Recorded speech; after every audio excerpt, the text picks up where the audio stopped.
دو نوجوان حضرت عمر رضی اللہ تعالیٰ عنہ کی محفل میں داخل ہوتے ہی محفل میں بیٹھے ایک شخص کے سامنے جا کر کھڑے ہو جاتے ہیں اور اس کی طرف انگلی کر کے کہتے ہیں، یا عمر، یہ ہے وہ شخص۔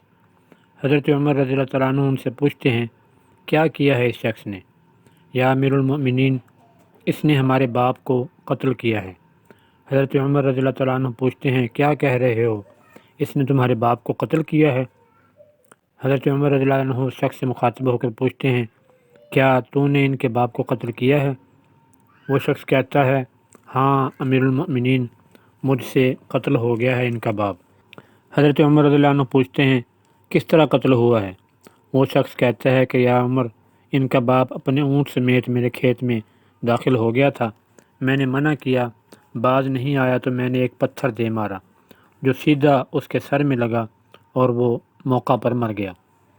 حضرت عمر رضی اللہ تعالیٰ عنہ کہتے ہیں، پھر تو قصاص دینا پڑے گا، موت ہے اس کی سزا، نہ فیصلہ لکھنے کی ضرورت، اور فیصلہ بھی ایسا اٹل کہ جس پر کسی بحث و مباحثے کی بھی گنجائش نہیں۔ نہ ہی اس شخص سے اس کے کنبے کے بارے میں کوئی سوال کیا گیا ہے، نہ ہی یہ پوچھا گیا ہے کہ تعلق کس قدر شریف خاندان سے ہے، نہ ہی یہ پوچھنے کی ضرورت محسوس کی گئی ہے کہ تعلق کسی معزز قبیلے سے تو نہیں، معاشرے میں کیا رتبہ یا مقام ہے۔ ان سب باتوں سے بھلا حضرت عمر رضی اللہ تعالیٰ عنہ کو مطلب ہی کیا؟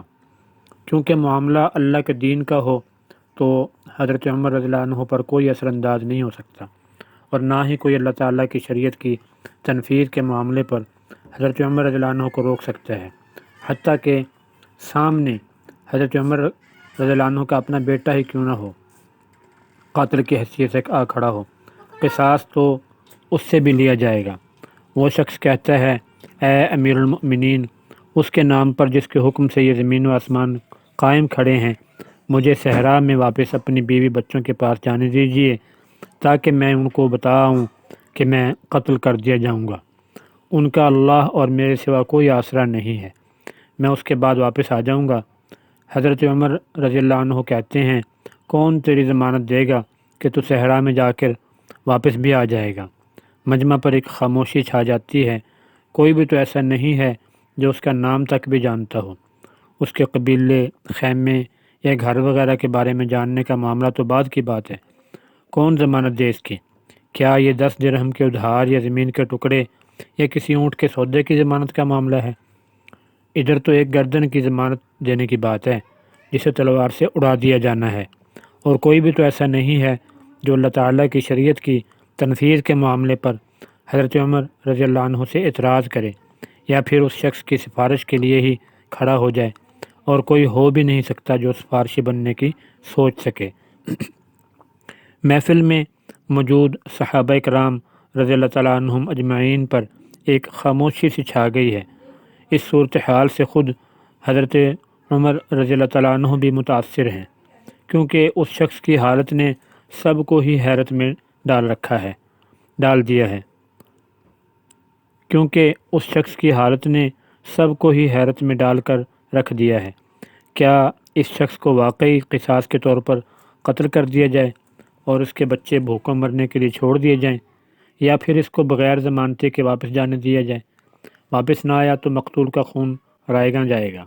خود حضرت عمر رضی اللہ تعالیٰ عنہ بھی سر جھکائے افسردہ بیٹھے ہیں۔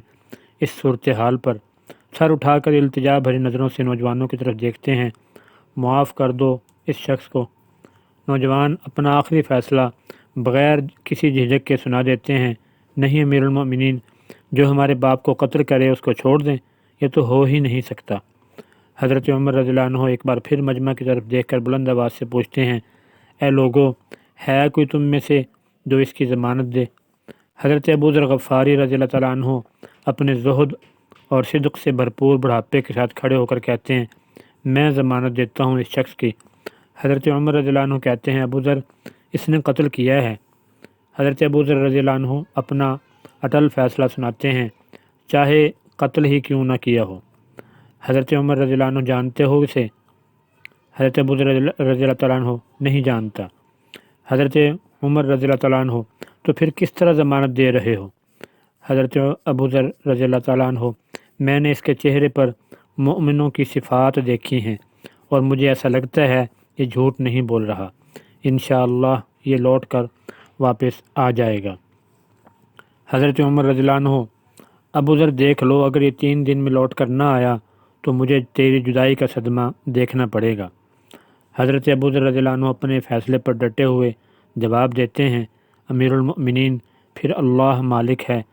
حضرت عمر رضی اللہ عنہ سے 3 دن کی مہلت پا کر وہ شخص رخصت ہو جاتا ہے، کچھ ضروری تیاریوں کے لیے، بیوی بچوں کو الوداع کہنے، اپنے بعد ان کے لیے کوئی راہ دیکھنے، اور پھر اس کے بعد قصاص کی ادائیگی کے لیے قتل کیے جانے کی غرض سے لوٹ کر واپس آنے کے لیے۔ اور پھر 3 راتوں کے بعد حضرت عمر رضی اللہ تعالیٰ عنہ بھلا کیسے اس امر کو بھلا پاتے؟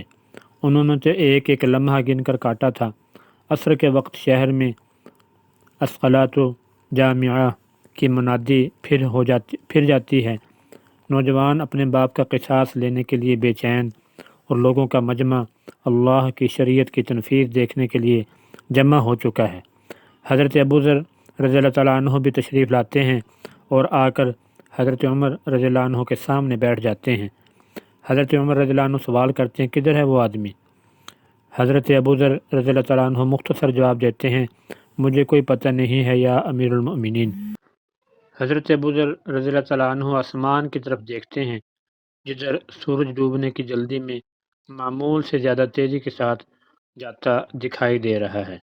محفل میں ہو کا عالم ہے، اللہ کے سوا کوئی نہیں جانتا کہ آج کیا ہونے جا رہا ہے۔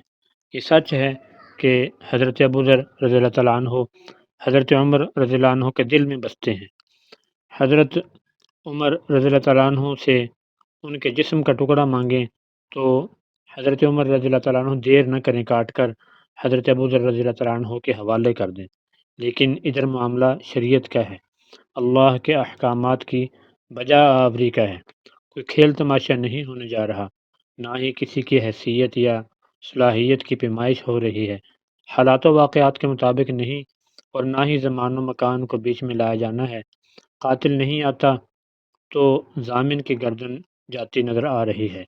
مغرب سے چند لحظات پہلے وہ شخص آ جاتا ہے۔ بے ساختہ حضرت عمر رضی اللہ تعالیٰ عنہ کے منہ سے اللہ اکبر کی صدا نکلتی ہے، ساتھ ہی مجمع بھی اللہ اکبر کا ایک بھرپور نعرہ لگاتا ہے۔ حضرت عمر رضی اللہ عنہ اس شخص سے مخاطب ہو کر کہتے ہیں: اے شخص، اگر تو لوٹ کر نہ بھی آتا تو ہم نے تیرا کیا کر لینا تھا؟ نہ ہی تو کوئی تیرا گھر جانتا تھا اور نہ ہی کوئی تیرا پتہ جانتا تھا۔ وہ بولا: امیر المؤمنین، اللہ کی قسم، بات آپ کی نہیں ہے، بات اس ذات کی ہے جو سب ظاہر و پوشیدہ کے بارے میں جانتا ہے۔ دیکھ لیجئے، میں آ گیا ہوں، اپنے بچوں کو پرندوں کے چوزوں کی طرح صحرا میں تنہا چھوڑ کر، جدھر نہ درخت کا سایہ ہے اور نہ ہی پانی کا نام و نشان۔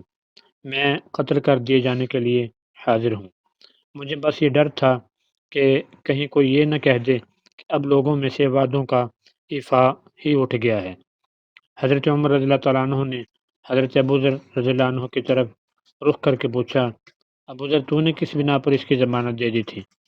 حضرت ابو ذر رضی اللہ تعالیٰ عنہ نے کہا: اے عمر، مجھے اس بات کا ڈر تھا کہیں کوئی یہ نہ کہہ دے کہ اب لوگوں سے خیر ہی اٹھا لی گئی ہے۔ حضرت عمر رضی اللہ تعالیٰ عنہ نے ایک لمحے کے لیے توقف کیا اور پھر ان دونوں نوجوانوں سے پوچھا کہ کیا کہتے ہو اب؟ ان 2 جوانوں نے، جن کا باپ مرا تھا، روتے ہوئے کہا: اے امیر المؤمنین، ہم اس کی صداقت کی وجہ سے اسے معاف کرتے ہیں۔ ہمیں اس بات کا ڈر ہے کہ کہیں کوئی یہ نہ کہہ دے کہ اب لوگوں میں سے عفو اور درگزر ہی اٹھا لیا گیا ہے۔ حضرت عمر رضی اللہ تعالیٰ عنہ اللہ اکبر پکار اٹھے اور آنسو ان کی داڑھی کو تر کرتے نیچے گرنے لگے اور فرمایا: اے نوجوانوں، تمہاری عفو و درگزر پر اللہ تعالیٰ تمہیں جزائے خیر دے۔